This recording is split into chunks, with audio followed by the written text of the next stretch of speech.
بکلمات اللہ التامات من شر ما خلق اعوذ بکلمات اللہ التامات من شر ما خلق اعوذ بکلمات اللہ التامات من شر ما خلق اعوذ باللہ السمیع العلیم من الشیطان الرجیم اعوذ باللہ السمیع العلیم من الشیطان الرجیم اعوذ باللہ السمیع العلیم من الشیطان الرجیم بسم اللہ الرحمن الرحیم ومن يرغب عن ملة إبراهيم إلا من صفح نفسه ولقد اصطفيناه في الدنيا وإنه في الآخرة لمن الصالحين إذ قال له ربه أسلم قال أسلمت لرب العالمين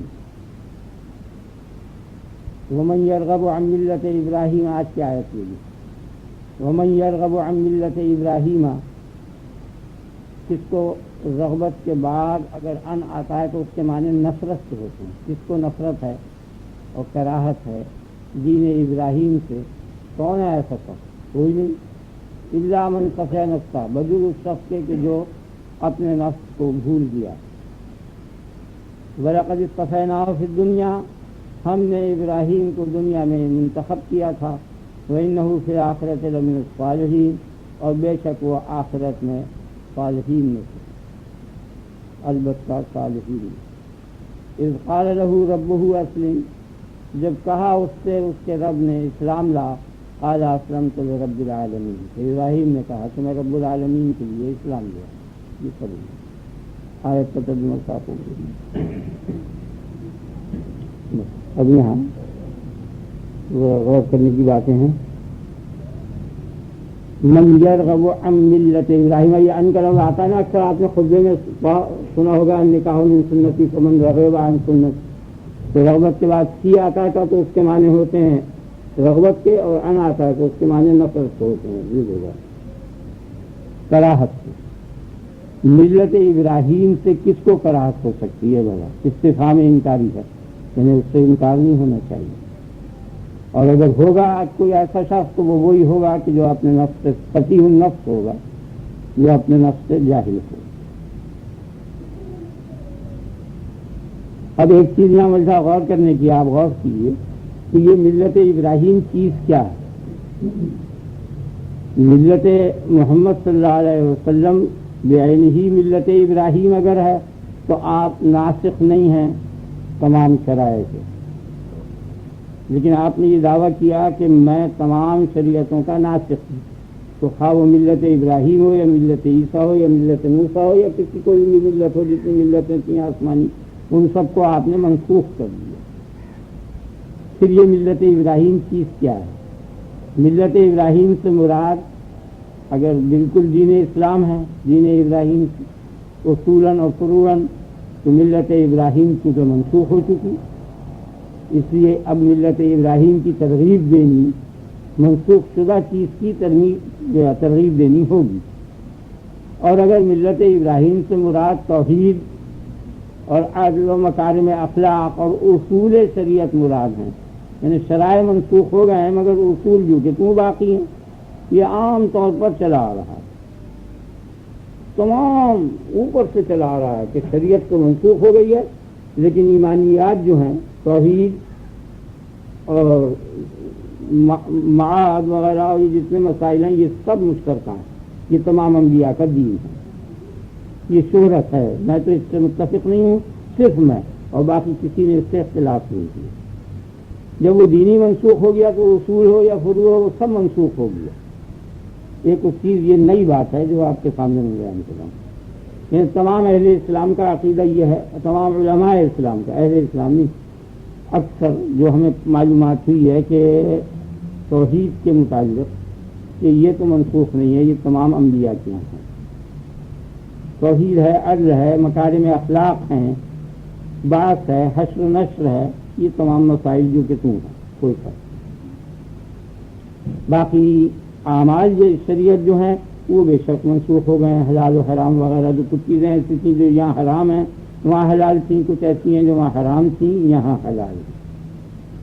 یہ اکثر یہی لوگ کہتے چلے آ رہے ہیں, اور علماء تمام علماء وغیرہ, لیکن یہ بات صحیح نہیں ہے. وہ جو چیز منسوخ ہے وہ سب منسوخ ہے. شریعت جس چیز کا نام ہے وہ منسوخ ہو چکی, وہ سب جو بھی کچھ ہے اس کے اندر منسوخ ہو چکا. اور اگر ایمانیات کو شریعت سے خارج کر دیں گے تو پھر اس کا نام کیا رہے گا؟ آپ نے خیال کیا؟ اگر ایمانیات کو اور مکارم اخلاق کو اور ان چیزوں کو شریعت سے علیحدہ ایک چیز قرار دیں گے کہ منسوخ تو ہوا، اعمال جیسے کھانا پینا سونا جاگنا روزہ نماز حج زکوٰۃ وغیرہ یہ مضامین منسوخ ہوئے ہیں، باقی یہ کہ اللہ ایک ہے اور قیامت آئے گی وغیرہ وغیرہ یہ جو ہیں یہ منسوخ نہیں ہوئے، تو پھر یہ دین کیا ہے؟ یہ کیا چیز ہے؟ پھر غیر شریعت ہوا، حالانکہ یہ بات غیر شریعت نہیں کہلائی جا سکتی کہ اللہ ایک ہے اور نبی برحق ہے اور قیامت آئے گی اور عدل اچھی چیز ہے اور شکر منعم اچھی چیز ہے، یہ تمام مسائل جو ہیں یہ پھر کس شے میں داخل ہوں گے؟ پہلی بات۔ اور دوسری بات یہ ہے کہ صحیح بات یہ ہے کہ در حقیقت تمام شریعتیں منسوخ ہو چکی، خواہ وہ اصول ہوں یا فروع ہوں، کچھ بھی نہیں۔ اب جو بھی چیز ہوگی اصول ہوں تو اور فروع ہوں تو وہ اب نبی جو کچھ کہے گا اس اعتبار سے وہ معتبر ہے، اس سے دوسرے اعتبار سے وہ معتبر نہیں۔ اب جو توحید معتبر ہے یہ در حقیقت محمد رسول اللہ صلی اللہ علیہ وسلم نے توحید کی تبلیغ کی اس بنیاد پر معتبر ہے۔ اگر یہ تبلیغ ان کی اس کو چھوڑ دیا جائے تو اس اعتبار سے باقی جتنے انبیاء کی توحیدیں ہیں وہ سب اسلام میں غیر معتبر ہیں۔ یہ دلیل ہے، نہیں سمجھنا آئے گا۔ یعنی اللہ لا الہ الا اللہ جو ہے غیر اسلام میں آج تک معتبر ہے، لیکن باوجود معتبر ہونے کے اسلام نے قائلان لا الہ الا اللہ کو دائمی جہنم کی وعید دی ہے، کیونکہ وہ سب لا الہ الا اللہ اپنی رائے سے کہہ رہے ہیں یا اپنے نبی کی رائے سے کہہ رہے ہیں۔ بہرحال محمد رسول اللہ صلی اللہ علیہ وسلم کے کہنے سے اگر وہ لا الہ الا اللہ کہتے تو وہ نہ نصرانی رہتے نہ یہودی رہتے، وہ مسلمان ہو جاتے۔ پھر وہ مسلمان ہونے کے معنی یہ ہے کہ ان توحید وغیرہ کے مسائل کو ان کے کہنے سے مان لیا، تب تو وہ مسلمان، اور ان کے کہنے سے نہیں مانا، کسی اور ذریعے سے مانا یا اپنی رائے سے مانا، دونوں صورتوں میں اسلام نے ان کو کافر قرار دیا ہے اور مرتد ہیں، کافر منافق مشرک سب کچھ آگے نا پھر واضح سے۔ یعنی یہاں جو معتبر ہے لا الہ الا اللہ وہ اس اصول کے ماتحت نہیں ہے پرانے، کیونکہ پرانے اصول کے ماتحت اعتبار اسلام کے علاوہ جتنے فرقے ہیں وہ کر رہے ہیں، یہاں تک کہ براہما کے ہاں ہندوؤں کے ہاں بھی ایک جماعت ہے جو توحید کی قائل ہے، لیکن اسلام نے ان سب کو غیر معتبر کرایا۔ فَإِنْ آمَنُوا بِمِثْلِ مَا آمَنْتُمْ بِهِ، جس طرح سے تم ایمان لائے ہو اس طرح سے وہ ایمان لائیں، فقد اہتدوا، تب وہ صاحب ہدایت ہیں، ورنہ کچھ بھی۔ اور تم کس طرح سے ایمان لائے؟ تم اس طرح سے ایمان لائے ہو کہ تم کو تمہارے نبی نے یہ کہا کہ تم ایمان لاؤ، تم ان کے کہنے سے ایمان لائے ہو، اس بنیاد پر تم مومن ہو۔ یہی باتیں اگر آپ کہہ دیں کہ اب محمد صلی اللہ علیہ وسلم کہیں یا نہ کہیں ہم پہلے سے مانتے ہیں تو وہ اسلام سے خارج ہو گیا، مرتد ہو گیا، کافر ہو گیا، وہ تو کوئی چیز ہی باقی نہیں ہوئی۔ آگے نا تو اب یہاں ملت ابراہیم سے ملت محمد صلی اللہ علیہ وسلم اگر بعین ہی مراد ہے تب تو وہ شریعت منسوخ ہو چکی، وہ ملت ابراہیم منسوخ ہو چکی، اس کی ترغیب دینے سے کوئی فائدہ نہیں۔ اور اگر اس سے مراد اصول ہیں کہ ملت ابراہیم سے توحید اور مکارم اخلاق اور عدل اور شکر منعم واجب ہے، یہ اس قسم کے مضامین اگر مراد ہیں ملت ابراہیم سے اور ان کی یہ ترغیب دی جا رہی ہے تو یہ محمد صلی اللہ علیہ وسلم کے ماننے کے لیے اور اسلام میں داخل ہونے کے لیے کافی نہیں۔ بات سمجھ آئی؟ نہیں آئی؟ آپ سمجھ گئے؟ یعنی اگر اصول مراد ہیں ملت ابراہیم سے اصول مراد ہیں تو اصول جو ہیں وہ دین اسلام کے میں داخل ہونے کے لیے کافی نہیں ہیں، یہ میرا مطلب۔ جو شخص اصول کا قائل ہے کہ اللہ ایک ہے، نبی برحق ہے، قیامت آئے گی، پرانے انبیاء کی نبوت کا قائل ہے اور قیامت کا بھی قائل ہے، ان تمام اصولوں کا قائل ہو تو اس سے یہ لازم نہیں آتا کہ وہ مسلمان ہی ہو، بلکہ غیر مسلم بھی ان تمام اصول کے قائل ہے۔ پھر ملت ابراہیم سے کیا مراد ہے؟ اس کے علاوہ ملت کا جو ہے وہ شریعت کے لیے بولا جاتا ہے، شریعت ملت ابراہیم، شریعت ابراہیم۔ اب محمد صلی اللہ علیہ وسلم چونکہ ناسخ ہیں تمام شرائع کے، اور اس کی اعتراض یہ ہوتا ہے کہ جو ملت ابراہیم سے منہ پھیرے اور رغبت نہ کرے اس کا یہ حکم سنایا منصفہ نفسہ کا، تو اور آپ ناسخ ہوئے تو وہ آپ اس ملت کے قائل نہ ہوئے، یہ اعتراض جو کہ آتا آگے نا۔ نہیں ربنا اوپر آیا تھا رب، آپ سمجھ گئے نا؟ آپ نے خیر سمجھ کہ ملت ابراہیم سے کیا مراد؟ ملت ابراہیم سے ملت اسلام بعینی اگر مراد ہو تو وہ منسوخ نہیں ہو سکتا، اور اگر بے جزء ہی مراد ہو، اس کا ایک جز یعنی اصول، تو وہ کافی نہیں ہے، تو اس کی ترغیب دینے سے کچھ فائدہ نہیں، کیونکہ وہ تو ترغیب سے قبل بھی اس کے قائل تھے۔ عیسائی بھی، یہودی بھی، جو سچی انجیل ہے غیر محرف اور سچی توریت ہے غیر محرف، اس سب میں توحید کی تعلیم موجود ہے، تمام وہی تعلیم جو یہاں ہے اکثر وہاں موجود ہے۔ تو پھر اس کی ترغیب دینی، یہاں ملت ابراہیم سے ترغیب یہ تو نہیں دی جا رہی کہ ابراہیم علیہ السلام کا جو دین ہے اس پہ عمل کرو، یہاں تو مراد یہ ہے کہ محمد صلی اللہ علیہ وسلم جو دین لائے ہیں اس کو مانو۔ تو ملت ابراہیم سے بظاہر تو یہی معلوم ہو رہا ہے نا اس لفظ سے، تو ملت اسلام سے جو نفرت کرے وہ در حقیقت سفیہ النفس ہے اور اپنے نفس سے جاہل ہے۔ آگے نا آپ کے میرے خیال میں بہت صاف ہو گئی بات۔ تو اس کے متعلق میں نے آپ کو بتایا کہ ملت ابراہیم سے اصولاً اگر مراد ہے تو یہ کافی نہیں ہے، اور اگر اصولاً اور فروعاً پوری شریعت مراد ہے تو پوری شریعت منسوخ ہو چکی، تو اس کا جواب ہونا چاہیے۔ اوپر ہی کیا آیا تھا ربنا وابعث فیہم رسولا منہم یتلو علیہم آیاتک، انہوں نے بڑی گڑگڑاہٹ کی اور عرض کی ابراہیم خلیل اللہ صلوات اللہ علیہ اجمعین نے، کیا ہے ہمارے پروردگار کو ان میں یعنی ہماری اولاد میں ایک ایسا رسول بھیج جو ان کے سامنے تیری آیتیں پڑھے اور ان کو کتاب کی تعلیم دے اور حکمت کی تعلیم دے اور ان کے نفس کا تزکیہ کرے۔ گویا بعثت محمد صلی اللہ علیہ وسلم کی دعا انہوں نے مانگی اور وہ دعا ان کی قبول ہوئی۔ آگے نا آپ کے خیال، تو یہاں ملت ابراہیم سے بعثت محمد صلی اللہ علیہ وسلم مراد ہے۔ من یرغب عن ملت ابراہیم کے معنی ہوئے من یرغب عن بعثت محمد صلی اللہ علیہ وسلم، وہ ملت ابراہیم یہ چیز ہے، کیونکہ تمام شرائع کو صاحب شریعت گھیرے ہوا ہے، اس لیے مراد ملت سے بول کر صاحب ملت مراد لی۔ اب ملت ابراہیم کے معنی ان صاحب، آگے نا آپ کے خیال، اور وہ کیا تھی؟ وہ یہ تھی کہ وابعث فیہم رسولا منہم، اور وہ رسول کون ہے؟ وہ محمد الرسول اللہ صلی اللہ علیہ وسلم ہے۔ تو محمد الرسول اللہ صلی اللہ علیہ وسلم سے جس کی رغبت دور ہو اور نفرت کرے وہ کون ہے؟ وہ وہی شخص ہے کہ جو اپنے نفس سے ناواقف ہے۔ جو آپ سمجھ گئے نا، نہ تو ان کی شریعت مراد ہے، نہ ان کے اصول مراد ہے، نہ فروع مراد، نہ اصول مراد، نہ مجموعہ مراد، بلکہ ابراہیم خلیل اللہ نے جو بعثت محمد صلی اللہ علیہ وسلم کی دعا مانگی تھی، تو محمد صلی اللہ علیہ وسلم کی بعثت سے جس کی رغبت بعید ہو جائے اس سے زیادہ صفی النفس کون ہے؟ یہ مراد بالکل صاف ہوگی۔ خیال میں آ گیا؟ آپ سمجھ گئے نا؟ اب یہاں ایک دقت اور ہے، یہ مضمون سمجھ میں آ گیا؟ نہیں آیا تو پھر تکرار کروں گا، ٹھیک ہے؟ کہ ملت ابراہیم سے مراد محمد الرسول اللہ صلی اللہ علیہ وسلم، آگے نا وہ ملت ابراہیم۔ اب یہاں ایک بات یہ ہے کہ یہ روایت جو ہے یہ محمد الرسول اللہ صلی اللہ علیہ وسلم نے نقل کی ہے،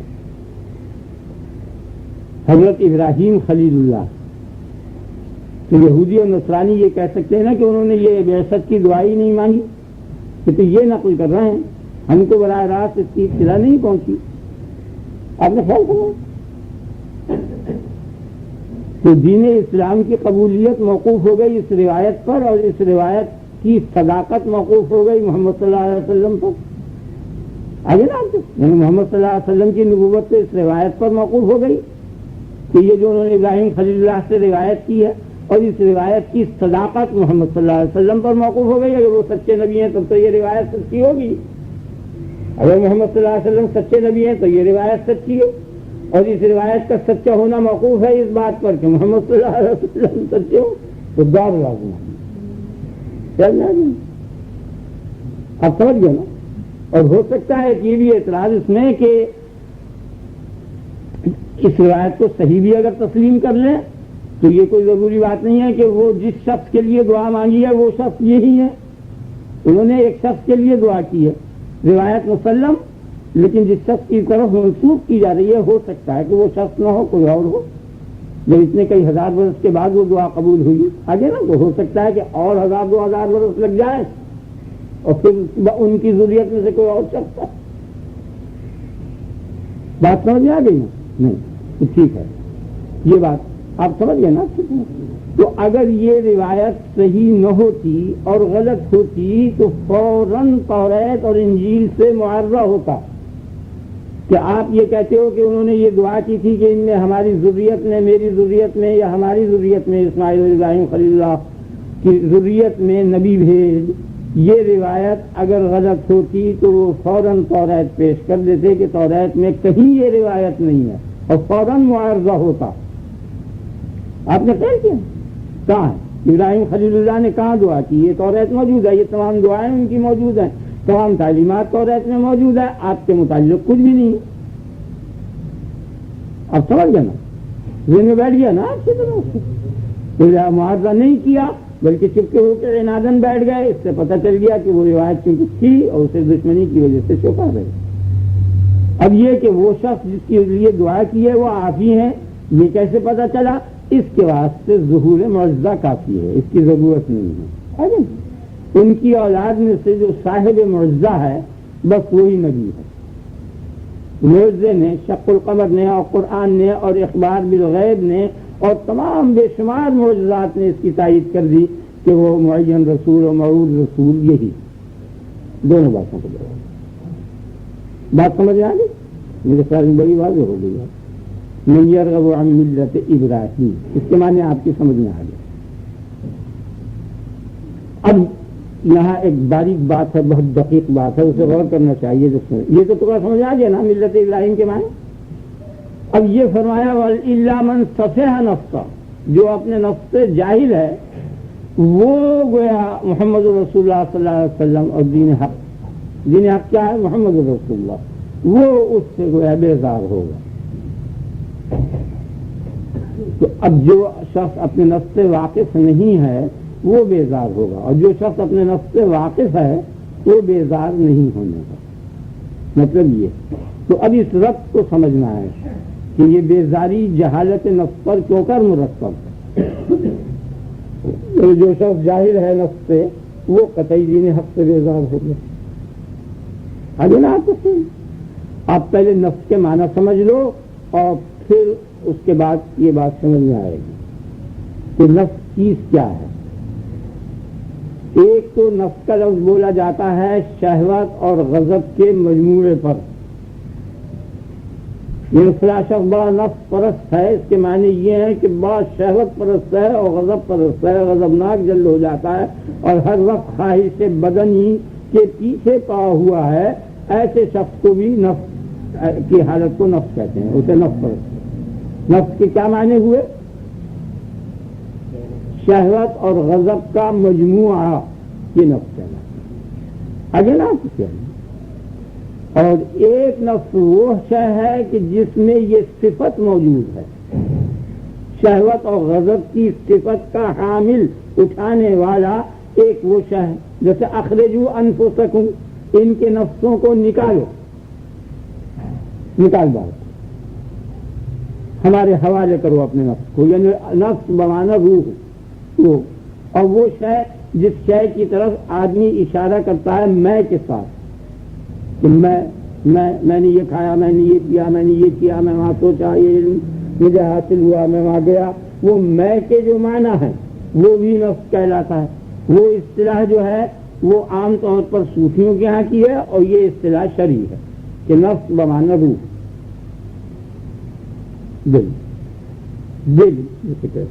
دل سے مراد یہ لوتھڑا نہیں ہے کیونکہ یہ قبر میں بھی ہوتا ہے اور جانوروں کے بھی ہے، بلکہ اس کا راکب وہی روح، وہی نفس اصل سے جس کی طرف اشارہ کرتا ہے، اور وہ بدن نہیں ہے کیونکہ بدن میں گھٹاؤ بڑھاؤ ہوتا ہے اور اس میں گھٹاؤ بڑھاؤ نہیں ہوتا۔ ہاتھ پاؤں کٹنے کے بعد بھی یہ کہتا ہے میں، اور میں جوں کا توں باقی رہتا ہے اور بدن جوں کا توں باقی نہیں رہتا۔ اور جو چھوٹا سا بچہ ہے وہ اب بڑا ہو گیا 2.2 گز کا، وہ بھی شروع سے میں کرتا چلا آ رہا ہے، تو میں اول روز سے آخر روز تک میں کا لفظ مشترک رہتا ہے اور بدن میں برابر تغیر ہو جاتا ہے. تو معلوم ہوا کہ میں اور چیز ہے اور بدن اور چیز ہے. اور کیسی داڑھی ہو, کیسے بڈھا ہو, ماں اس کی زندہ ہو تو وہ یہی جانتی ہے یہ وہی بچہ ہے جسے میں دودھ پلایا کرتی تھی. سمجھ میں آ گیا نا. اور اس میں کتنا تغیر ہو گیا. تو وہ بچے میں جو وہ بچہ پن ہے اصلی, وہ جس کے معنی وہ ہے, وہ سے جس کی طرف اشارہ ہو رہا ہے وہی وہ ہے, وہی تو ہے, وہی میں ہوں. سمجھ میں آ گیا نا. وہ مختلف اوقات میں بولا جاتا ہے, وہ ایک ہی شے ہے, وہ تینوں حالتوں میں باقی رہتی ہے. دونوں آپ کے خیال میں یہ بات آ گئی کہ نفس جس وقت انسان کو صحیح علم یہ ہو جائے گا, اب یہ ذرا سی غور کرنے کی بات ہے کہ یہ پہچان لے کہ میں کون ہوں, وہ ہر وقت اس فکر میں لگا رہتا ہے کہ وہ کیا ہے, تو کیا ہے, یہ کیا ہے, یہ کیا ہے. اس بات پر غور نہیں کرتا کہ میں کیا ہوں. جبھی تو وہ حیران رہتا ہے نا کہ میں کہاں سے آیا, کہاں جاؤں گا. اس میں سب لوگ پریشان ہو گئے. ارے اس میں پریشانی کی ضرورت کیا ہے؟ زیادہ پریشانی کی ضرورت تو اس وقت یہ ہے کہ میں کہاں ہوں. اگر یہ معلوم ہو جائے آدمی کو کہ میں کہاں ہوں تو اس کے ایک پاس کی جو چیز ہے وہاں سے آیا اور دوسرے پاس کی جو چیز ہے وہاں جائے گا. دقت تو اس میں یہ, آپ میری بات نہیں سمجھے. تو اصل جو حیرانی ہے وہ اس عدم میں نہیں, آنے والے عدم میں نہیں. اصل حیرانی کی تو جگہ یہ ہے اس کو بھول گیا وہ اپنے آپ کو. خیال میں آ گیا نا. اگر یہ پتہ چل جائے نا کہ میں کہاں ہوں تو فوراً معلوم ہو جائے گا کہ اس کے پاس جو چیز ہے وہیں سے تو آیا ہے اور اس کے پاس جو چیز ہے وہیں جائے گا. پہلے نہیں تھا اور پھر ہوا اور پھر نہیں ہوگا تو وہ دونوں نہ ہونے اس ہونے کے بالکل متصل ہی تو لگے ہوئے ہیں, ان دونوں میں فاصلہ تو نہیں ہے. اگر یہ پتہ چل جائے کہ میں کہاں ہوں تو یہ پتہ چل جائے گا کہ کہاں سے آیا اور کہاں جاؤں گا. آپ نے کہا کہ بڑی عجیب بات ذہن میں بیٹھ گیا نا اچھی طرح سے زیادہ دیکھو. تو وہ میں کہاں ہوں وہ اصل میں ہی کو نہیں جانتا. اور اسی کی تبلیغ کے لیے انبیاء علیہ السلام تشریف لائے اور ان کے جتنے متبعین تھے وہ برابر صحیح تبلیغ کرتے چلے آئے. وہ بہرحال زمانے کی مدت گزرنے سے لوگ آہستہ آہستہ اس کو وہ بھول گئے. اور یہ تمام مشائخ اور تمام صوفیاء کرام رضی اللہ عنہم اجمعین اور تمام اولیاء اللہ یہ کس چیز کے فکر ہے؟ نماز تو ہم بھی پڑھتے ہیں, روزہ تو ہم بھی رکھتے ہیں, وہ در حقیقت عرفان نفس میں ہی لگے ہوئے.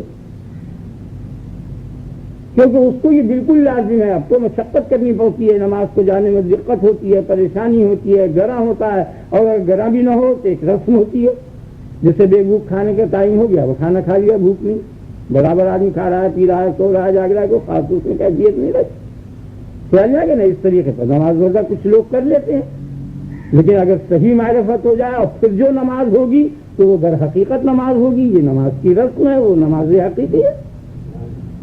آگے نا اسی لیے تو فرمایا والذین هم فی صلاتهم خاشعون قد افلح المؤمنون, بے شک کامیاب ہو گئے, تحقیق کامیاب ہو گئے مومن. کون سے مومن؟ الذین هم فی صلاتهم خاشعون, جو اپنی نماز میں خشوع کرتے ہیں. وہ خشوع ہو نہیں سکتا جب تک کہ نفس کی معرفت نہ ہو. وہ پہلا درجہ حیرانی کا ہے, انتہائی حیران ہو.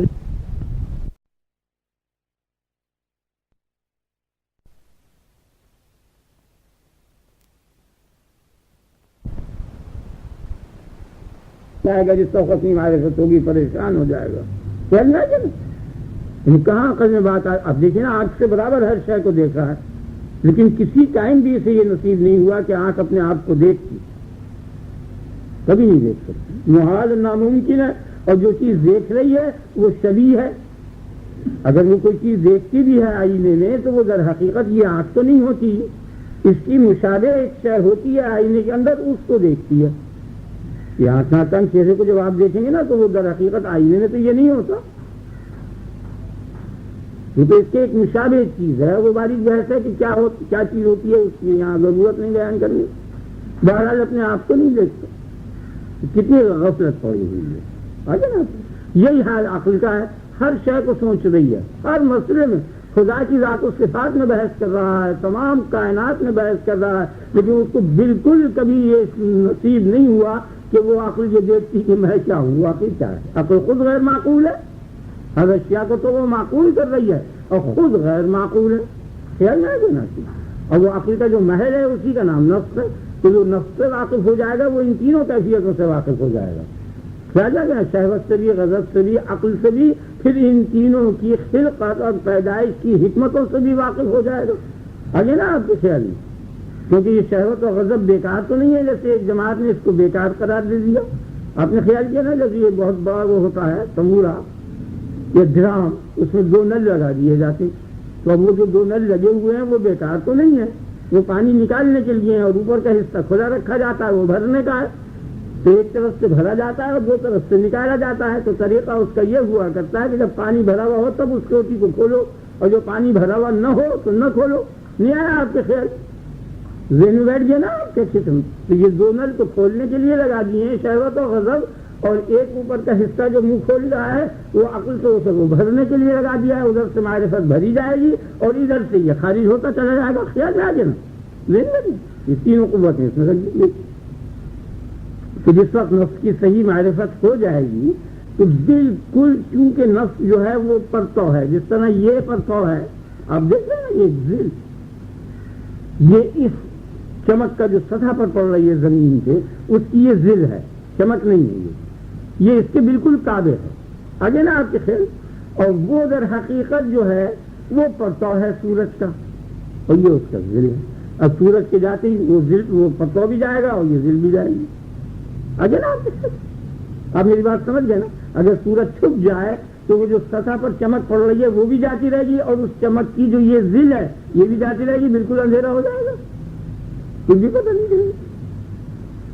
سمجھ میں آ گیا نا؟ آپ کی سمجھ میں بات آ گئی نا؟ یسألونک عن الروح، وہ پوچھتے ہیں تجھ سے کہ روح کیا چیز ہے. تو اس کا جواب ہمارے یہاں کے ائمہ نے یہ دے دیا کہ یہ مکاشفے سے تعلق رکھتا ہے. اس کا جواب نہیں دیا، حالانکہ یہ وجہ تھا قل الروح من امر ربی. اس نے جواب دیا کہ روح جو ہے وہ میرے رب کا حکم ہے، میرے رب کے حکم سے اس کا وجود ہوا ہے، امر سے. خیال میں آ گیا نا آپ میری بات سمجھ گئے؟ یعنی جب یہ پوچھا جاتا ہے کہ فلاں شے کیا ہے، تو کیا کے جواب میں کیا چیز واقع ہوتی ہے. آپ پوچھیں یہ گالدان کیا چیز ہے، یہ پان کیا چیز ہے، فلانی شے کیا چیز ہے. جب کیا کا لفظ بولا جاتا ہے تو اس کا جواب کیا ہوا کرتا ہے. اس کے 4 جواب ہوتے ہیں، 4 چیزیں جواب ہوا کرتی ہیں. یا تو اس شے کا مادہ ہوتا ہے جس مادے سے وہ شے بنی ہے، تو سائل پوچھتا ہے یہ کیا ہے، تو جواب میں وہ مادہ بتا دیا جاتا ہے. جیسے یہ کہا جائے یہ گالدان پیتل ہے، آگے نا آپ کے خیال. اور یا اس کی مادے کے اوپر جو صورت قائم ہے وہ صورت بتائی جاتی ہے کیا کے جواب میں کہ اس شکل کا، آگے نا آپ کے خیال میں پیتل اگر ہو تو اس کو گالدان کہتے ہیں. اور یا اس کی خصلت، اس کا فائدہ، اس کا باعث، اس کا انجام، اس کی غایت، یہ اتنے لفظ بولے جاتے ہیں. علت غائی، غایت، فائدہ، مصلحت بتائی جاتی ہے کہ یہ تھوکنے کے کام کی چیز ہے. گالدان کسے کہتے ہیں؟ اس ذات کو کہتے ہیں کہ جس ذات میں پان یا تھوکا جائے. خیال میں آ جائے نا آپ کو؟ تو وہ علت غائی ہوتی ہے. اور یا اس لیے کا چوتھی چیز یہ ہوتی ہے کہ بنانے والے کا کے ساتھ جواب دیا جاتا ہے کہ فلاں شخص نے بنایا. یہ ٹھٹیرے نے پیتل کو جو بنایا ہے، وہ ٹھٹیرے کی مصنوع کا نام جو ہے یہ گالدان ہے. یہ شخص ہے، یہ کس نے بنایا؟ بڑائی نے بنایا ہے. یہ 4 جواب ہوا کرتے ہیں کیا کے. تو تم جو پوچھتے ہو کہ روح کیا چیز ہے، تو اس کی بابت کیا چاہتے ہو، تم کیا جواب چاہتے ہو؟ ان 4 جوابوں میں سے ایک ہونا چاہیے نا. تو صورت اور مادہ تو اس کے لیے ہے نہیں، کیونکہ یہ بسیط چیز ہے، یہ مفرد چیز ہے، کسی شے سے یہ بنی نہیں ہے، اس کے لیے اجزاء نہیں ہے اور مادہ نہیں ہے، تاکہ وہ مادہ بتایا جائے. اور مادہ جب نہیں تو صورت بھی نہیں ہے، تو صورت دکھائی جائے کہ اس شکل کی یہ چیز ہے. آپ نے خیال کیا؟ بالکل صاف ہو، کیونکہ یہ واحد چیز ہے، بسیط چیز ہے، مفرد چیز ہے. اور دلیل اس کے مفرد ہونے کی یہ ہے کہ نقطہ روح کے اندر آتا ہے، ذہن میں نقطہ آتا ہے نا، اور نقطہ اسے کہتے ہیں جو قابل تقسیم نہ ہو. تو اگر روح قابل تقسیم چیز ہوگی تو روح کو جب کاٹیں گے تو اس کے اندر جو شے ہے وہ بھی کٹ جائے گی. خیال میں آ گیا نا آپ کے؟ تو نقطہ بھی کٹ جائے گا. حالانکہ نقطہ کٹ نہیں سکتا، تو معلوم ہوا کہ نقطے کا جو محل ہے یعنی روح وہ ناقابل کٹنے کے ہے، ناقابل تقسیم. تو اس لیے اس کے لیے مادہ اور صورت تو ہے نہیں. اب 2 چیزیں باقی رہ گئیں، ایک غایت اور ایک فاعل. ان دونوں میں قوی فاعل تھا تو اس نے فاعل سے جواب دے دیا کہ قل الروح من امر ربی، یہ میرے رب کے امر سے ہے. غائب جو ہے وہ کبھی ایسا ہوتا ہے نہیں بھی ہوتی، ختم بھی ہو جاتی ہے، مگر فاعل کبھی ختم نہیں ہوا کرتا. تو بہتر سے بہتر جو اس کا جواب تھا وہ اس نے دے دیا کہ امر کیا چیز ہے، یعنی اندازے سے بنانا اسے تو قدر کہتے ہیں، اور دفتن ایجاد کرنا اس کو امر کہتے ہیں. الا لہ الخلق والامر، یعنی اندازے سے بنانا، تھوڑا تھوڑا بتدریج ایجاد کرنا تو قدر کہلاتا ہے، تقدیر کہلاتی ہے وہ. اور دفتن ایجاد کرنا اس کو امر کہتے ہیں. الا لہ الخلق والامر، یعنی اندازے سے بنانا، تھوڑا تھوڑا بتدریج ایجاد کرنا تو قدر کہلاتا ہے، تقدیر کہلاتی ہے وہ. اور دفتن ایجاد کرنا اس کو ابدا بھی کہتے ہیں اور امر بھی کہتے ہیں. الا لہ الخلق والامر، دونوں اسی کے لیے. دفتن بھی وہی پیدا کرتا ہے اور تدریجن بھی وہی پیدا کرتا ہے. تو دفتن اس کے امر سے یہ وجود ہوا ہے. آپ کیسے سمجھ؟ اب یہ کہ یہ سمجھانے کا جہاں تک تعلق تھا وہ تو یہ اس دلیل سے سمجھا دیا. اب دکھانے کا جہاں تک تعلق ہے، یہ دل کے اندر یہ چیز بیٹھ جائے اور اطمینان ہو جائے، تو اس کا طریقہ یہ ہے. ایک بہت صحیح اور اچھی اور عجیب و غریب بات ہے. اب دیکھو، یعنی اب جب دیکھیں گے تالاب کے اندر سورج کو یا چاند کو تو نظر آتا ہے نا، اس کے اندر پانی کے اندر آپ سورج کو دیکھیں، چاند کو دیکھیں، نظر آئے گا. آپ اس تک پہنچنے کی اگر کوشش کریں گے تو قطعی اس میں گر کر ڈوب جائیں گے اور سورج اور چاند کبھی نہیں ملنے کا آپ کو. اب میری بات سمجھ گئے نا؟ یہ نہیں تو یہ جتنی بھی کائنات ہے اس کے اندر ایک ہی سورج جو ہے وہ چمک رہا ہے اور وہ پڑ رہا ہے. کیا نا؟ تو اب اس کی تلاش ہے. تو اس کا طریقہ یہ ہے کہ وہ جو چمک پانی کے اندر پڑ رہی ہے، اگر اصلی سورج کو دیکھنا ہے تو اس چمک کی طرف سے منہ پھیرنا پڑے گا. نہیں تو جتنی تجلی کائنات میں جلوگر ہو رہی ہے وجود کی، اس کی طرف سے اگر آپ توجہ کو پھیر دیں گے تو حقیقی مبدأ وجود جو ہے وہ سامنے نظر آ گیا اور اسی کا یہ روح پڑتا ہے. آپ نے خیال کیا؟ ہمیں سمجھ گئی.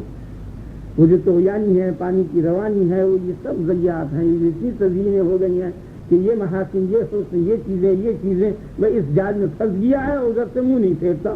جو ہی ادھر سے منہ ہٹائے گا سب. اور یہ طریقہ انبیاء علیہ السلام نے بتایا ہے.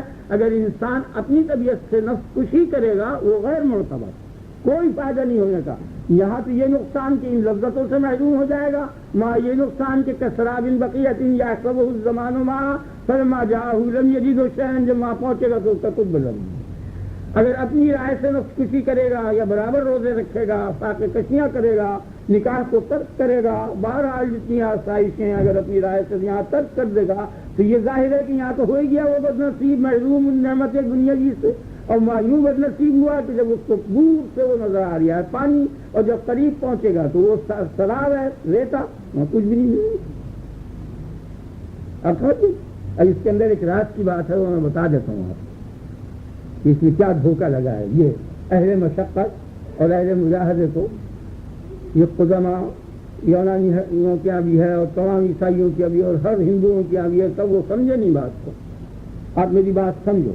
اللہ تم کو اور مجھ کو دونوں کو توفیق عنایت کرے، کیونکہ بغیر خدا کی توفیق کے نہ سمجھ سکتا ہے نہ سمجھا سکتا ہے. وہ صرف ساری عمر کی جد و جہد کے بعد یہی بات مجھے معلوم ہوئی ہے.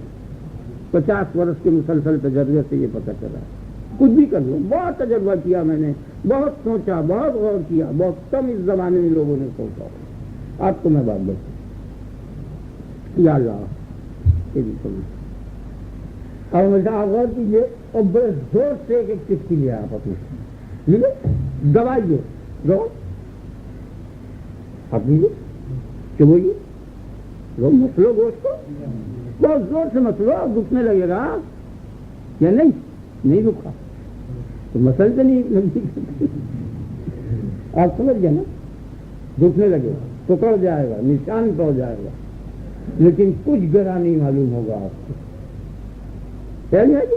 یہی بات دوسرے کے دباؤ سے اگر آپ کریں گے، آپ سمجھ گئے نا، تو اس سے کم درجے کی بھی جو زحمت و تکلیف ہوگی وہ بھی ناگوار ہوگی، گنا ہوگی. نہیں سمجھے؟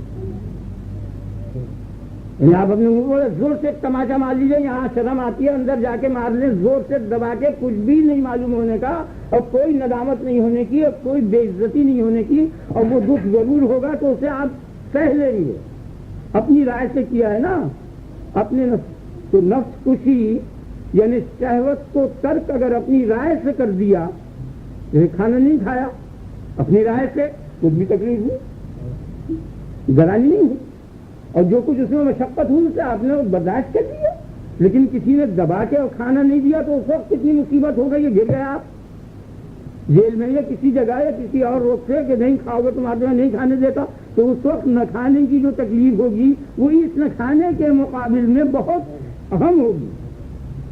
آپ سمجھے میری بات یا نہیں سمجھے؟ خیال لگے تو کیا قانون بنا، سمجھا کہ شہوت کو توڑنے میں اتنی نفس کشی نہیں ہے جتنی کہ ارادے کے توڑنے میں، وہ تو ارادے کے خلاف ہوا نا، اور یہ شہوت کے خلاف ہوا، سمجھ آئے نا آپ؟ تو شریعت جو ہے، شریعت کے سامنے اور اس کے حکم سے کرنا ارادے کو دبانا ہے، اور شہوت کو دبانا آگے نا آپ کے خیال میں ذہن بیٹھ گیا نا، وہ اپنی رائے سے شہوت کو دبانا وہ کوئی چیز نہیں، ارادے کا دبنے میں زیادہ مشقت ہے، زیادہ نفس کشی ہے ارادے کے دبنے، خیال ہے، اور ارادہ دبے گا کب؟ جب وہ دوسرا کرے، اسی دوسرے کا نام شریعت ہے، دوسرے کہنے سے خیال آئے گا نا، آپ کے ذہن میں بیٹھ گیا نا۔ تو اصل شے نفس کے صفائی کے لیے شریعت ہی ہو سکتی ہے، مجاہدہ کوئی چیز نہیں ہے، بیکار ہے اپنی رائے سے، اس کی رائے سے تو آسائش کرنی بھی مجاہدے سے اہم ہے، اور اپنی رائے سے مجاہدہ کرنا بھی بے سود ہے، خیال نہیں، یعنی اس کے حکم سے نکاح کرنا زیادہ مفید ہے بمقابلے اس کے کہ اپنی رائے سے نکاح کو ترک کر دے، اس کے حکم سے کھانا کھانا زیادہ مفید ہے بمقابلے اس کے کہ اپنی رائے سے اس کو ترک کر دے، خیال میں آئے گا؟ یعنی حکم کی تعبیریت ہوئی نا تو اس میں ارادہ دبا نہ آن کے تو نفس کشی اس میں زیادہ ہوئی، اس میں زیادہ ہوئی، تو اصل شریعت کے اتباع جو ہے وہ ہے نفس، نہیں سمجھا؟ آپ میری بات سمجھ گئے نا؟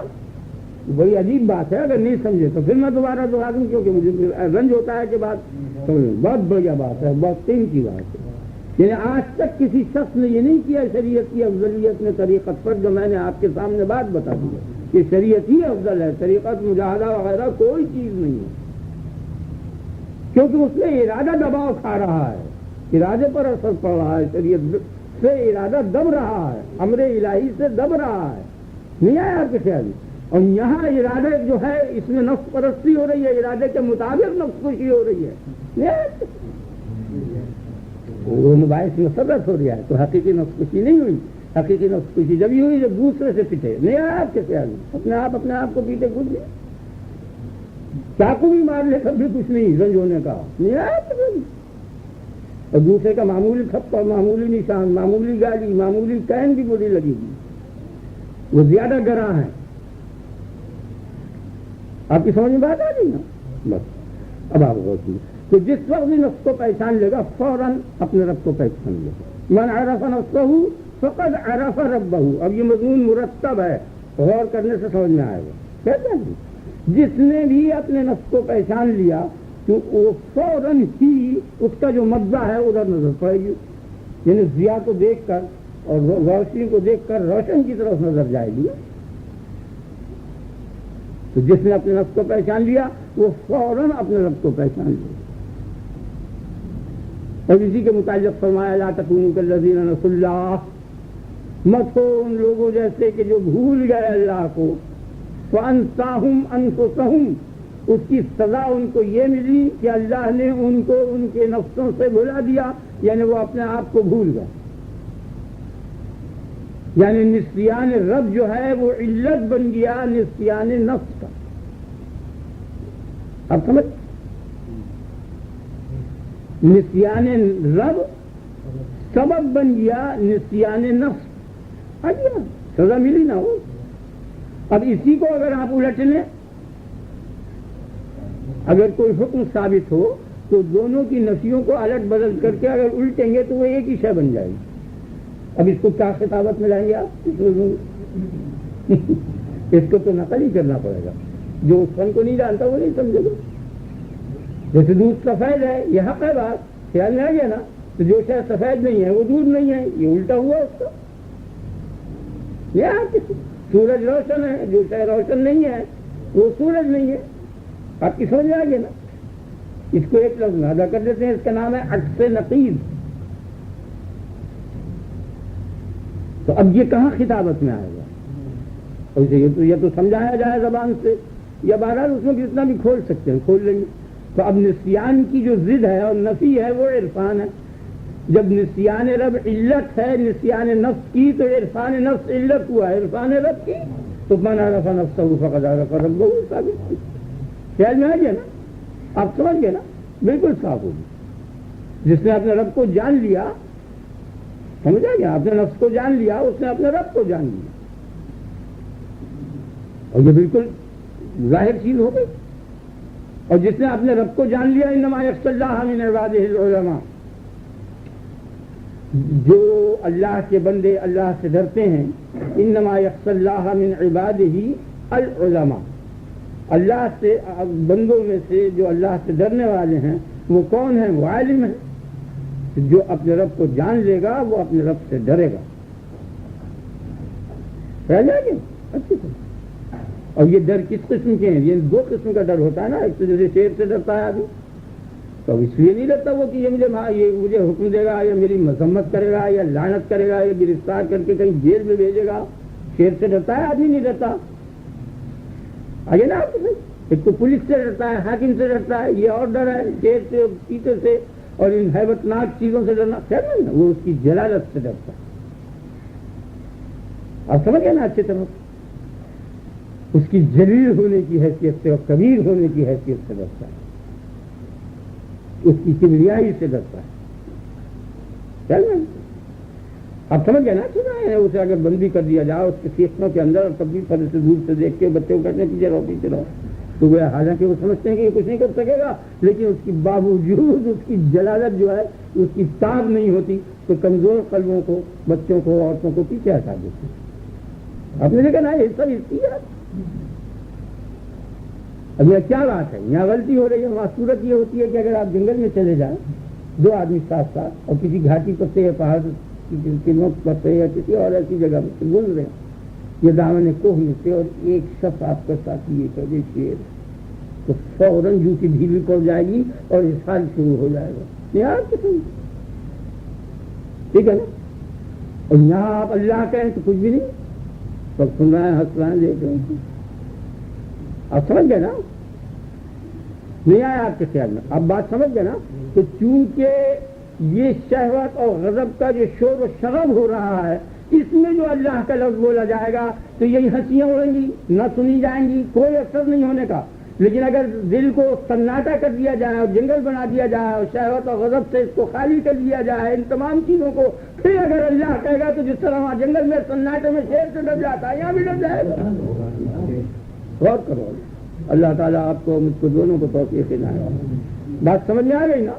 تو جس نے اپنے نفس کو پہچان لیا اس نے اپنے رب کو پہچان لیا, اور جس نے اپنے رب کو جان لیا وہ اپنے رب سے ڈرا. بالکل صاف. رضی اللہ عنہم ورضوا عنہ ذالک لمن خشی ربہ, اور جو اپنے رب سے ڈرا اللہ ان سے راضی ہو گیا, وہ اللہ سے راضی ہو گئے. اور ذالک یعنی ذالک الرضوان, یہ رضائے الہی کس کے لیے ہے؟ لمن خشی ربہ, جو اپنے رب سے ڈرا, اہل خشیت. تو یہ بات ثابت ہو گئی کہ جو اپنے رب سے ڈرا اس کا رب اس سے راضی ہو گیا. تو جس نے اپنے نفس کو پہچانا اس نے اپنے رب کو پہچانا, اور جس نے اپنے رب کو پہچانا وہ اپنے رب سے ڈرا, اور جو اپنے رب سے ڈرا اس کا رب اس سے راضی ہو. تو جس نے اپنے نفس کو پہچان لیا اس کا رب اس سے راضی ہو گیا. بولو اس کے راضی ہونے سے کیا فائدہ ہے؟ آگے نا آپ کے خیال میں, وَرِضْوَانٌ مِّنَ اللَّهِ اکبر. ورضوان میں جو دوسرا نون ہے اسے تنوین کہتے ہیں. یہ تنوین تحقیر کی ہے, یعنی ورضوان قلیل حقیر من اللہ, اللہ کا بہت ادنا خوش ہو جانا, بہت تھوڑا سا بھی راضی ہو جانا, اکبر من کل شیء, تمام کائنات سے بڑا. ورضوان من اللہ اکبر من کل شیء، یعنی رضوان قلیل حقیر من اللہ اکبر من کل شیء، یہ معنی ہے اس کی تفسیر ہے. ٹھیک ہے نا؟ اب سمجھ گئے نا؟ بہرحال تو نفس کے پہچانتے ہی خدا کو پہچانے گا، اور جب خدا کو پہچان لے گا تو اب غور کیجیے، اب یہاں باریک مقام ہے غور کرنے کا، اب تأمل کی ضرورت ہے. جب خدا کو پہچان لیا تو ابھی تو یہ بات کافی نہیں نا، اب بس یہاں ہے. میں آپ کو ایک مثال سے سمجھا دوں، اس میں آپ کو بڑی سہولت ہو جائے گی اس دقیق مضمون کو سمجھنے میں، زیادہ دقت ہے اس کے اندر. اسد صاحب اگر آپ کے چونے کو بدل دیجیے گا، نہیں تیز نہیں ہے، وہ تیزی تو نہیں ہے نا، وہ تو اس میں ذرا سا چرکا لگانا چاہیے نا، تیزی نہیں ہے. وہ چرکے کو جو ہے تمباکو جو ہے نکھارتا ہے، مردہ ہو گیا.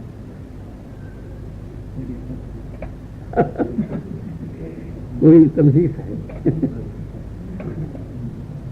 یہ بات ہے اور انشاءاللہ اس میں ہم کامیاب ہوں گے، تاکہ آیت کے معنی بالکل صحیح سمجھ میں آ جائے. اب یہاں تک تو ثابت ہو چکا کہ جس نے اپنے نفس کو پہچان لیا اس نے اپنے رب کو پہچان لیا. چل نہ گیا. ہمارا مقصد اس آیت سے اتنا ہی تھا، وہ بیچ میں زائد مضمون بیان کر دیا میں نے، کیونکہ وہ بھی مفید تھا تاکہ رغبت پیدا کرے اللہ تعالیٰ کی طرف. ذرا بھی رغبت ہو جائے تو ساری عمر کی عبادت خالصہ سے افضل ہے اگر بیعان خدا کی طرف متوجہ. اب کس میں گیا؟ ٹھیک ہے. اب یہ بڑا اہم مضمون ہے، اسے آپ غور کریں. پہلے تو آپ یہ سمجھ لیں اچھی طرح سے کہ یہ کم سے کم درجے میں آپ کو یہ بات معلوم ہے دنیا کی لذتوں کا حال، کھانے کی پینے کی، ان کی حالت یہ ہے کہ ایک وقت میں یہ مطلوب ہوتی ہیں اور باقی جو اوقات ہیں ان اوقات میں وہ مطلوب نہیں ہے. سمجھیں؟ ایک وقت ایسا آتا ہے کہ پہلا لقمہ انسان کو جو مزے کا لگتا ہے دوسرے لقمے میں لذت کم ہو جاتی ہے، یہاں تک ہوتے ہوتے بالکل جاتی رہتی ہے تو کہتا پیٹ بھر گیا چھوڑ دیتا ہے.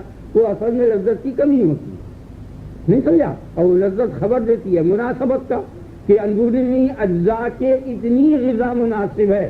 وہ جب تک وہ مناسبت کی خبر دیتی رہتی ہے وہ خبر دینا ہی لذت کہلاتا ہے. وہ اس تیل کو کرتا رہتا ہے، وہ کھاتا رہتا ہے. جب مناسبت ختم ہو جاتی ہے وہ اجزاء تحلیل ہونے شروع ہوتے ہیں، پھر ان میں تحلیل جو ہے ختم ہو جاتی ہے تو اس کو چنانچہ آخری لقمے میں لذت باقی نہیں رہتی. نہیں ہے آپ کے خیال میں؟ آپ سمجھو اسے تجربے کی بات ہے نا، عمر جو ہے کھانے پینے کا بھی یہی حال پانی کا ہے، سب جگہ ہر چیز کا تمام لذت. تو جتنے بھی باقی اوقات ہیں یہ کھانے کے اوقات 24 گھنٹے میں زیادہ سے زیادہ 15 منٹ یا آدھے گھنٹے سے زیادہ نہیں ہوتے. بہت زیادہ کھانے والے لوگوں کو سمجھ لیجیے آدھے گھنٹے میں کافی چکتے معمولی طور پر 15 منٹ میں بھی پیٹ بھر سکتا ہے، ایک دو منٹ میں پانی پی لیتا. ٹھیک ہے نا؟ تو اب اگر یہ چیز مقصود ہو تو جب تک بھی آدمی رہے اس وقت تک مقصود ہو، لیکن اس وقت تک نہیں مقصود ہو. چند منٹ مصروف ہوتا ہے تو معلوم ہوا کہ باقی اوقات اس کام کے لیے نہیں ہے، وہ کسی اور کام کے لیے ہے. کتنی عجیب بات ہے. ذہن بیٹھ گیا نا آپ کو، یعنی وہ لذت حاصل کرنے کے لیے نہیں ہے بلکہ باقی اوقات کسی اور شے کے لیے ہیں. اگر لذت ہی مقصود ہوتی تو 24 گھنٹے حاصل کرتا، لیکن کر نہیں سکتا. ہلاک ہو جائے، تباہ ہو جائے. اگر ساری عمر سارے دن کھاتا رہے جو سارا دن کوئی سی بھی لذت ہو اسے حاصل کرنے کا جو زیادہ کرتا چلا جائے گا لذت حاصل اتنے جو ختم ہوتا چلا جائے گا، مر جائے گا. ٹھیک ہے؟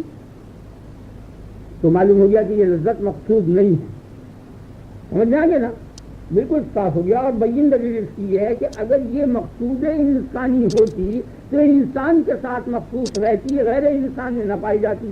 حالانکہ یہ لذت اکمل ترین غیر انسان میں موجود ہے، یعنی بہت بڑی اکثریت اس لذت کو آپ سے زیادہ حاصل کر رہی ہے. انسان تو قطرے کے برابر ہے باہر کے مقابلے. یعنی بحر حیوانیت میں سے ایک قطرے کا نام انسانیت ہے. حیوانیت کی اتنی کثیر تعداد ہے اور وہ لذت میں آپ سے فائد ہے. آپ کے مزاج میں اور مذاق میں جو کیلے کے اندر کا گودا ہے وہی بکرے کے مذاق میں چلتا ہے. دونوں میں کچھ بھی فرق نہیں. اور سور کے مذاق میں نجات ہوتا ہے جو اور میں ایسی تشبیہات نہیں آپ سمجھ لیں کوئی فرق نہیں. چھلکے گودے دونوں، لیکن وہ زیادہ صحیح لذت حاصل کرتا ہے. آگے نا؟ اور تکلیف جو ہے وہ کم ہے اور راحت جو ہے وہ زیادہ جانور کو سمجھ آ گیا اور تکلیف کم ہے، اس لیے جب اسے کاٹا جاتا ہے جب تکلیف ہوتی ہے، اور جو اس سے پہلے کے زمانے میں مسائل گزرے ہیں وہ اس کو یاد نہیں آتے، خیال میں کہ نا اگر یاد آئے تو وہ بچاؤ کی تدبیر کرے، اور جو آنے والی مصیبت ہے اس کا حضور نہیں ہوتا، اور انسان کو پچھلی مصیبت یاد آتی ہے تو تکلیف ہوتی ہے، آنے والی مصیبت کا دھیان کرتا ہے تو تکلیف ہوتی ہے، نہیں آپ کے خیال میں، اور جو فوری تکلیف ہوتی ہے وہ ہوتی ہے اس میں برابر ہے، تو یہ جانور کے برابر ہے تکلیف میں، جانور انسان کے برابر ہے تکلیف میں بالکل، نا تو اگر مقصود لذت ہو تو انسان تمام جانوروں سے بدتر ہو گیا، نہیں آیا کیونکہ لذت تو مشترک ہے نا دونوں میں، بیلوں میں، بندروں میں، سوروں میں، گاڑوں میں، سب میں مشترک ہے، کبھی نہ مانو مگر مشترک ہونے میں تو شبہ ہی، تو معلوم ہو گیا کہ انسان کا مقصد جو ہے یہ لذت نہیں ہے، کیونکہ اس لذت میں غیر انسان شریک ہے، اور علم جو ہے وہ زیادہ ہے، ذوق زیادہ ہے اور سکھ کم ہے، تو فوری تکلیف سے بچنا اور فوری راحت کو حاصل کرنا یہ مقصد حیوانی ہے، انسانی نہیں ہے۔ اب سمجھ گئے؟ ان بکری کو بھی دیکھ لیجیے جہاں گڑھا آئے گا تو چکر کاٹ کے جائے گی، بلکہ بعض جانوروں کو اتنا شعور ہے کہ اگر اسے کاٹ دیا جائے تو اس کے اوپر سے نہیں گزرتے ہو، ان کو اندر کا حال معلوم ہو جاتا ہے، ہاتھی کو اور بہت سے جانوروں کو معلوم ہو جاتا ہے، بکری کو ہو جائے گا، بھیڑیے سے ڈرتی ہے، آگے نا آپ فوری تکلیف ہے اس کو، لیکن قصائد سے اور آدمی سے فوری تکلیف نہیں، اس لیے اس سے نہیں ڈرتی، اس کے پھندے میں پھنس جاتی ہے، حالانکہ بھیڑیا ایک دو ہی بکری کو کھاتا ہے اور انسان لاکھوں بکریوں کو سبھی کو کھا جاتا ہے، چاہیے تو اس سے زیادہ ڈرے نہیں، تو فرق کیا ہے کہ فوری تکلیف پیش نظر ہے حیوان سے، آپ سمجھ رہے نا، یہی تو اصول ہے جس سے تمام حکمت اور فلسفہ بنا ہے، وہ چیز کیا ہے؟ فلسفہ، وہ کچھ بھی چیز نہیں ہے، وہ تو یہی چیز ہے، آپ قوانین فطرت پر غور کریں، کتاب الہی میں اور انبیاء علیہ السلام نے فطرت سے دلائل بیان کیے ہیں، رسول اللہ نے کچھ نہیں، چیز سمجھ آتی ہے نا، بالکل صاف ظاہر ہوگی، تو معلوم ہو گیا کہ انسان کا مقصد یہ لذت نہیں ہے، یہ مقصد حیوان کا ہے، اور مقصد انسانی کیا ہے؟ ایسی راحت ہو کہ جس راحت کے اندر صاحب علم نہ ہو، ٹھیک ہے، اس کے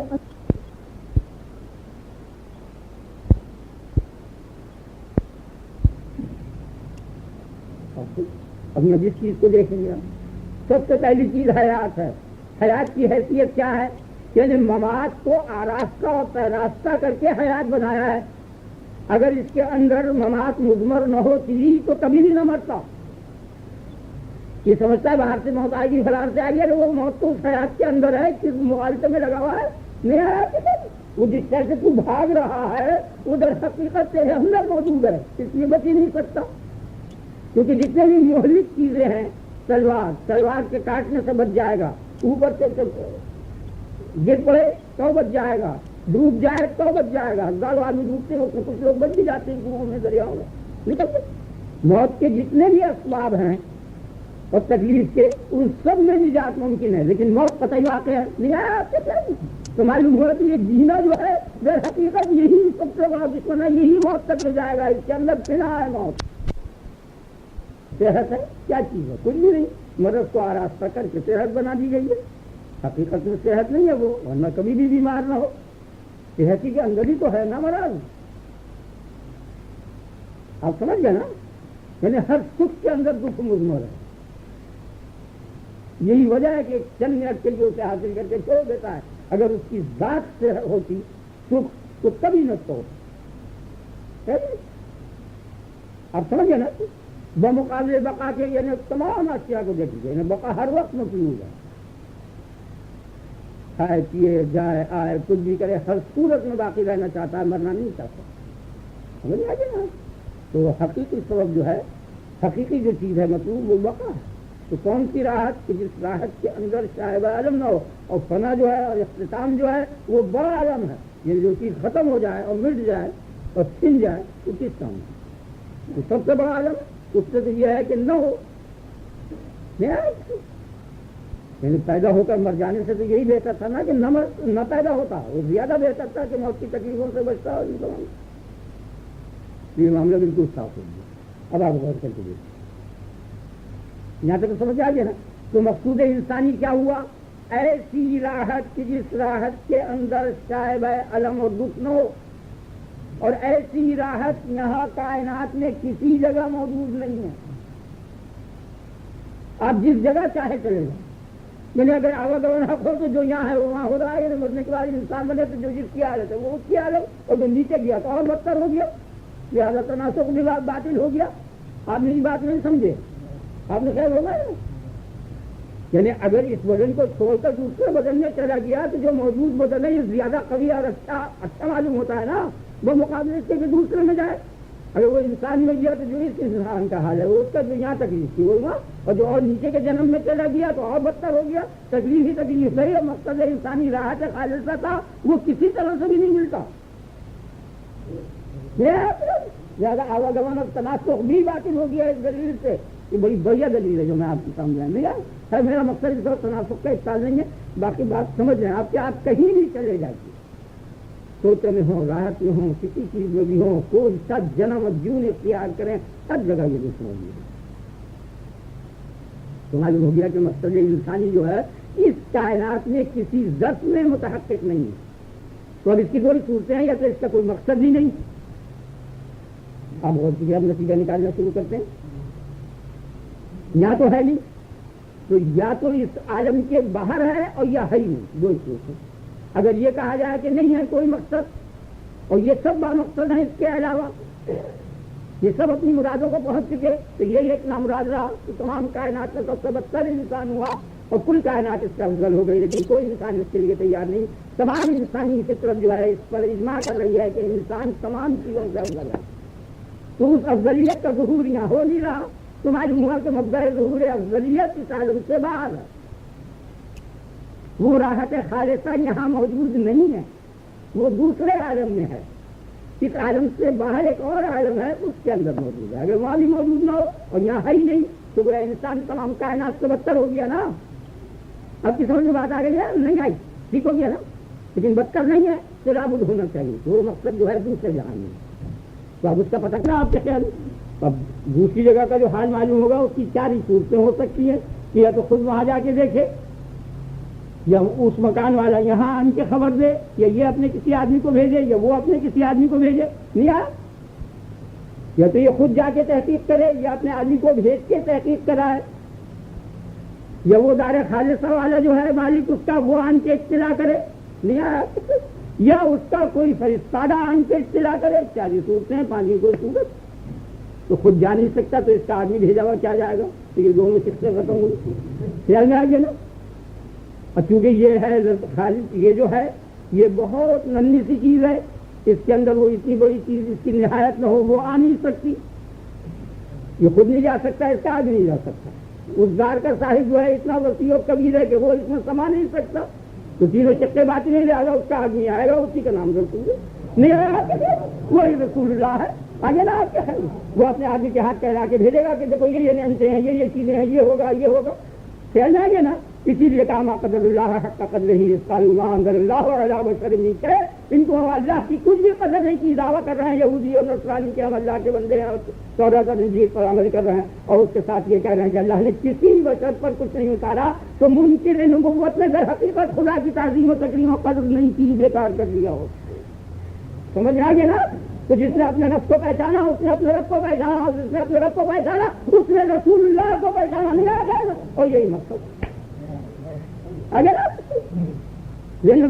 اور جس نے رسول کو نہیں پہچانا اس نے رب کو نہیں پہچانا، جس نے رب کو نہیں پہچانا وہ اپنے نفس سے جاہل رہا، اور جو اپنے نفس سے جاہل رہا وہ بدترین خلائق ہو گیا۔ اس لیے کیا من یرغب عن ملت ابراہیم الا من سفہ نفسہ۔ اب سمجھ گئے نا، میں لوگوں کو بہت لڑی بند کروں، تو جس نے اپنے نفس کو پہچانا اس نے رسول خدا صلی اللہ علیہ وسلم کو۔ اللہ اکبر کبیرہ والحمد للہ کثیرہ سبحان اللہ بکرۃ واسیلہ سبحان اللہ وبحمدہ سبحان اللہ العظیم لا الہ الا انت سبحانک انی کنت من الظالمین۔